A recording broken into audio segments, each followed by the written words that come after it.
What a horrible, disturbing question. Horrible if you're a Christian. Because it's just, blasphemous, right? Well, I don't know. You gotta consider some real scientific analysis of the original language of the only thing that we can point to historically in the Logos is the ancient Greek recorded New Testament. Nobody wants to argue that, but the Old Testament is a different issue. Back translation, 1800 years too late is just kind of, it's easy to disprove, especially for the Ammon. But you got some exposure with somebody that actually is an expert in the original ancient Greek, which is completely different than Koine Greek or modern Greek. It's dumbed down. It's not dumbed down to the point of the English or most other languages.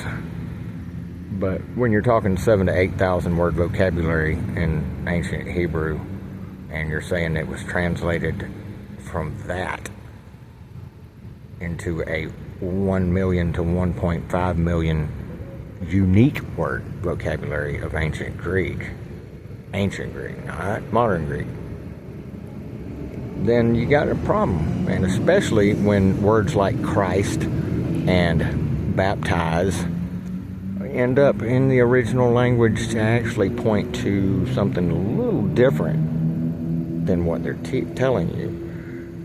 The theologians. By the way, I would highly recommend anybody go to Lady Babylon and learn. There's spin-off groups. Everybody needs to be contacting your theologians and your professors of theology at universities and asking them, what is a lay stace or a lay stai, which would be a singular. Lay stace, I believe, is the plural. But what is that, and why did Jesus say to the Roman soldiers in the garden that he wasn't one of those? And what is a sindon, which is translated to garment, and that's not what it means in the original ancient Greek, that the little naked kid, it fell off of him. That happens to me all the time. I take off running, all my clothes fall off. Now, there's some questions, folks, and critical thinking and inquiry is something that they've tried to train out of us. We got to train it back in.